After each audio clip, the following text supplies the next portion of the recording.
ओम नमो भगवते वासुदेवाय। ओम गुरु ब्रह्मा गुरु विष्णु गुरुदेवो महेश्वर गुरु साक्षात परम ब्रह्म तस्मै श्री गुरुवे नमः। आज्ञा नमस्कार। आज आम श्रीमद् भागवत पुराणर अष्टम स्कंदर त्रयोदश अध्याय आरंभ करिबा। अध्यायटीर नाम है आगामी 7 मन्वंतरर वर्णना। श्री सुखदेव कही चलिले, हे परीक्षित, विवस्वानंकर पुत्र यशस्वी श्राद्धदेव हेउछंती सप्तम मनु। चलित मन्वंतरटी हेउछि ताहांकर कार्यकाल। मु ताहांक संतानमानंकर वर्णना करुछि, शुण। वैवस्वतः मनुंकर 10 पुत्र यथा ईक्ष्वाकु, नभग, दृष्ट, सर्जाति, निरस्यन्त, नाभाग, दिष्ट, कुरुष, पृषध्र ओ वसुमान। परीक्षित, एही मन्वंतरे आदित्य, वसु, रुद्र, विश्वदेव, मरुद्गण, अश्विनी कुमार ओ ऋभु एई माने हेउचंती प्रधान देवगण एवं पुरंदर हेउचंती सेई मानकर इंद्र, कश्यप, अत्रि, वैशिष्ठ, विश्वामित्र, गौतम, जमदग्नि ओ भरद्वाज एई माने सप्तर्षि। एही मन्वंतरे मध्य भगवान विष्णु कश्यपंकर पत्नी आदितिंक गर्भरु आदित्य मानकर सान भाई वामन रूपरे अवतार ग्रहण करथिले। हे परीक्षित, एहीपरि भावरे मु तुमकु 7 मन्वंतरर वर्णना संक्षेपरे सुनाईदेली। वर्तमान मु तुमकु भगवानंकर शक्तिरे युक्त आगामी 7 मन्वंतरर वर्णना सुनाइबी। हे परीक्षित, मु तुमकु पूर्वरु कही सारिछि जे विवस्वानंकर संज्ञा ओ छाया नामरे 2टी पत्नी थिले। उभय थिले विश्वकर्मांकर कन्या। केही केही कहନ୍ତି जे ताहांकर बड़बा नामरे गोटिए तृतीय पत्नी मध्य थिला। मो मतरे संज्ञांकर नाम ही बड़बा हेउथिला। सेही सूर्य पत्नीमानंक मध्यरु संज्ञांकर जम, जमी ओ श्राद्धदेव नामरे 3टी संतान हेले। छायांकर मध्य सावर्णी ओ शनिश्चर नामक 2 पुत्र एवं तपती नामरे गोटिए कन्या हेला। एहीपरि 3टी संतान हेले। तपती संवरणंकर पत्नी हेले। संज्ञा बड़बा रूप धारण करिबा परे तांक गर्भरु 2 अश्विनी कुमार जन्म हेले। सावर्णी हेबे अष्टम मन्वंतरर मनु। ताहांकर पुत्रमानंकर नाम हेब निर्मोक, बीरजस्व इत्यादि। हे परीक्षित, सेही मन्वंतरे जेउमाने देवगण हेबे सेई माने सतपा, बीरज ओ अमृत प्रभ संज्ञक हेबे। विरोचनंकर पुत्र बलि हेबे सेई मानंकर इंद्र। विष्णु भगवान वामन अवतार ग्रहण करी एही बलिंकु ही 3 पाद भूमि मागिथिले, किंतु ए तांकु समग्र त्रिलोक देईदेले। राजा बलिंकु भगवान तो बांधी देइथिले, तथापि तांको उपरे प्रसन्न होई प्रभु तांकु स्वर्गठारु मध्य श्रेष्ठ सुतल लोक राज्य रूपे प्रदान कले। बलि वर्तमान सेहिठारे इंद्रंक परि विराजमान होइछंती। भविष्यतरे से इंद्र ही हेबे एवं शेषरे सकल ऐश्वर्ୟରେ परिपूर्ण इंद्रपद मध्य परित्याग करिदेई से परम सिद्धि प्राप्त हेबे। गालव, दीप्तिमान, परशुराम, अश्वत्थामा, कृपाचार्य, ऋष्यशृंग ओ मोर पिता भगवान व्यासदेव एई माने हेबे अष्टम मन्वंतरर सप्तर्षि।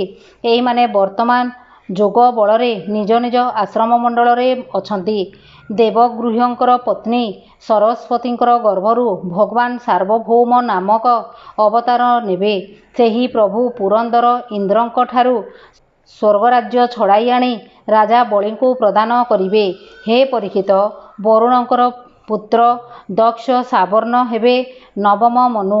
ताहांकर पुत्रमानंकर नाम हेब भूतकेतु, दीप्तकेतु इत्यादि। पार, मरीचि गर्भ प्रभृति हेबे देवगण एवं अद्भुत हेबे इंद्र। द्युतिमान आदि हेबे सेही मन्वंतरर सप्तर्षि। आयुष्मानंकर पत्नी अंबुधारांकर गर्भरु भगवान ऋषभ रूपरे कला अवतार ग्रहण करिवे। सेतेबेले अद्भुत नामक इंद्र सेही प्रभुंक प्रदत्त त्रिलोक्य उपभोग करिवे। उपश्लोकंकर पुत्र ब्रह्म सावर्णी हेबे दशम मनु।